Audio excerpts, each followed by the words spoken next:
নমস্কার বন্ধুরা, আপনারা দেখছেন বাংলার খবর। আজকের এই প্রতিবেদনে রয়েছে মোবাইল ব্যবহারকারীদের জন্য অত্যন্ত গুরুত্বপূর্ণ একটি খবর। আপনার নামে যদি একাধিক সিম কার্ড থাকে তাহলে এই খবরটি শেষ পর্যন্ত অবশ্যই শুনুন, কারণ আগামী 24 আগস্ট 2026 থেকে দেশের টেলিকম সংস্থাগুলোকে সিম সংক্রান্ত নিয়ম আরও কঠোরভাবে কার্যকর করতে নির্দেশ দেওয়া হয়েছে। নতুন বিষয়টি কি? সরকারের নির্দেশ অনুযায়ী সাধারণভাবে একজন ব্যক্তির নামে সর্বোচ্চ 9টি মোবাইল সংযোগ থাকতে পারে। এই সীমা নতুন করে তৈরি করা হচ্ছে না, এই সীমা আগে থেকেই ছিল, কিন্তু এবার সেই নিয়ম কার্যকর করার পদ্ধতিকে আরও শক্তিশালী করা হচ্ছে।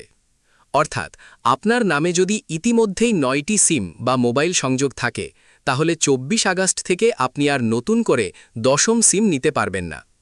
আর এখানেই শেষ নয়, সরকার চাইছে একজন ব্যক্তি অন্য টেলিকম কোম্পানিতে গিয়ে যেন নিজের পরিচয় ব্যবহার করে সীমার বেশি সিম নিতে না পারেন।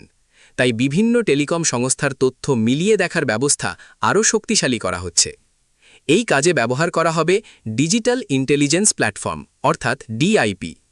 এই প্ল্যাটফর্মের মাধ্যমে একজন ব্যক্তির নামে বিভিন্ন টেলিকম কোম্পানিতে কতগুলি মোবাইল সংযোগ রয়েছে তা যাচাই করা সম্ভব হবে। ফলে আপনার নামে একটি কোম্পানিতে 4টি, অন্য কোম্পানিতে 3টি এবং আরেক কোম্পানিতে 2টি সিম থাকলেও মোট সংখ্যা 9টি হিসেবেই ধরা হবে। এবার প্রশ্ন হল, এই নিয়ম কেন এত গুরুত্বপূর্ণ? বর্তমানে মোবাইল নম্বর শুধু ফোন করার জন্য ব্যবহার হয় না। Banking, UPI, OTP, social media, সরকারি পরিষেবা প্রায় সব ক্ষেত্রেই মোবাইল নম্বর গুরুত্বপূর্ণ। এই কারণে ভুয়ো পরিচয় ব্যবহার করে সিম নেওয়া হলে তা প্রতারণা, স্প্যাম, সাইবার অপরাধ বা অন্য বেআইনি কাজে ব্যবহার হবার ঝুঁকি থাকে। সরকারের লক্ষ্য হল একজন ব্যক্তির পরিচয়ের সঙ্গে কতগুলি মোবাইল সংযোগ যুক্ত রয়েছে তা আরও ভালোভাবে নজরদারি করা এবং অতিরিক্ত বা সন্দেহজনক সংযোগ বন্ধ করা। এখন আসি সাধারণ মানুষের জন্য সবচেয়ে গুরুত্বপূর্ণ প্রশ্নে। আপনার নামে যদি 9টি সিম থাকে, তাহলে কি 24 আগস্ট আপনার সব সিম বন্ধ হয়ে যাবে? না, এমনটা নয়।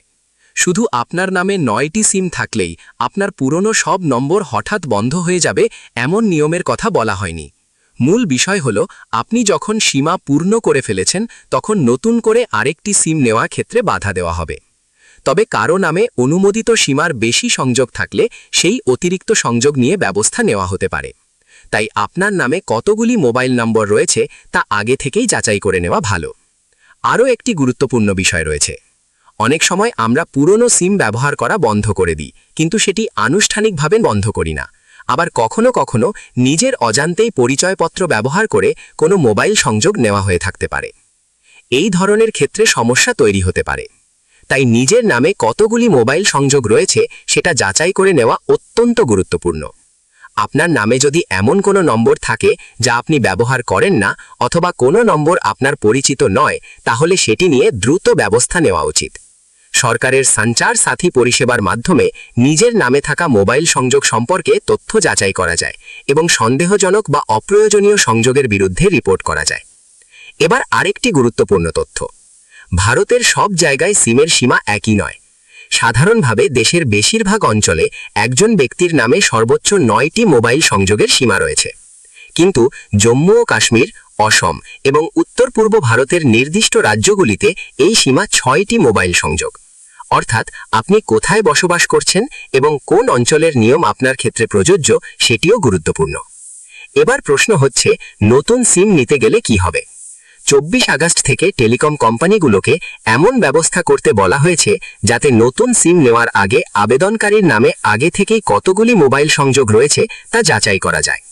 যদি দেখা যায় যে আবেদনকারী ইতিমধ্যেই নির্ধারিত সীমায় পৌঁছে গেছেন, তাহলে তাকে জানিয়ে দেওয়া হবে যে নতুন মোবাইল সংযোগ দেওয়া সম্ভব নয়। এছাড়াও নতুন সিম নেওয়ার সময় আপনার নামে থাকা অন্যান্য মোবাইল সংযোগ সম্পর্কে তথ্য দেওয়ার বিষয়টিও গুরুত্বপূর্ণ হবে। সরকারের ডিজিটাল ইন্টেলিজেন্স প্ল্যাটফর্মের মাধ্যমে বিভিন্ন টেলিকম সংস্থার তথ্য একসঙ্গে যাচাই করার ব্যবস্থা করা হচ্ছে। আরও একটি নতুন ব্যবস্থা আসছে। 23 আগস্ট থেকে নির্ধারিত সীমায় পৌঁছে যাওয়া গ্রাহকদের শনাক্ত করতে ডিআইপিতে তাদের প্রতিনিধি ছবি ব্যবহারের ব্যবস্থা করা হবে। এর ফলে নতুন সিম নেওয়ার সময় একই ব্যক্তি অন্য কোনো অপারেটরের মাধ্যমে সীমা অতিক্রম করার চেষ্টা করলে তাকে শনাক্ত করা সহজ হবে। তাহলে সাধারণ মানুষের কি করা উচিত? প্রথমত, নিজের নামে কতগুলি সিম রয়েছে তা যাচাই করুন। দ্বিতীয়ত, যে নম্বরগুলো আপনি দীর্ঘদিন ধরে ব্যবহার করছেন না সেগুলোর প্রয়োজন আছে কিনা দেখুন। তৃতীয়ত, আপনার পরিচিত নয় এমন কোনো মোবাইল নম্বর যদি আপনার নামে থাকে তাহলে সেটি নিয়ে দ্রুত রিপোর্ট করুন। চতুর্থত, আপনি যদি ইতিমধ্যেই 9টি সিম ব্যবহার করেন এবং নতুন একটি সিম নেওয়ার প্রয়োজন হয় তাহলে আগে একটি পুরনো সংযোগ বন্ধ করার বিষয়টি বিবেচনা করতে পারেন। কারণ নতুন সিম নেওয়ার ক্ষেত্রে মূল বিষয় হলো আপনার নামে কতগুলি মোবাইল সংযোগ নিবন্ধিত রয়েছে। সবচেয়ে গুরুত্বপূর্ণ কথা হলো 24 আগস্ট থেকে নতুন কোনো 9 সিম নিয়ম তৈরি হচ্ছে না, বরং আগে থেকে থাকা সীমাকে আরও কঠোরভাবে কার্যকর করা হচ্ছে। সরকারের এই পদক্ষেপের মূল উদ্দেশ্য হল মোবাইল সংযোগের অপব্যবহার কমানো এবং ভুয়ো পরিচয়, প্রতারণা, স্প্যাম এবং সাইবার অপরাধের বিরুদ্ধে আরও শক্তিশালী ব্যবস্থা তৈরি করা। তাই আপনার নামে যদি 1 বা 2টি সিম থাকে তাহলে সাধারণভাবে এই পরিবর্তন নিয়ে চিন্তার কারণ নেই। কিন্তু আপনার নামে যদি অনেকগুলি সিম থাকে তাহলে একবার অবশ্যই যাচাই করে নিন কোন নম্বর আপনার, কোনটি পুরনো এবং কোনো অচেনা নম্বর আপনার পরিচয়ে চলছে কিনা। মনে রাখবেন, আপনার মোবাইল নম্বরের সঙ্গে আজ ব্যাংক অ্যাকাউন্ট থেকে শুরু করে ইউপিআই এবং বিভিন্ন অনলাইন পরিষেবা যুক্ত থাকতে পারে। তাই আপনার পরিচয়ে কোন কোন সিম সক্রিয় রয়েছে সেটি জানা অত্যন্ত গুরুত্বপূর্ণ। এই ছিল আজকের গুরুত্বপূর্ণ খবর। আপনার নামে কয়টি সিম রয়েছে কমেন্ট করে জানাতে পারেন। খবরটি গুরুত্বপূর্ণ মনে হলে ভিডিওটি লাইক করুন, অন্যদের সঙ্গে শেয়ার করুন এবং বাংলার খবর চ্যানেলটি সাবস্ক্রাইব করে পাশে থাকা বেল আইকনটি প্রেস করুন। আবার দেখা হবে নতুন গুরুত্বপূর্ণ খবর নিয়ে। ধন্যবাদ।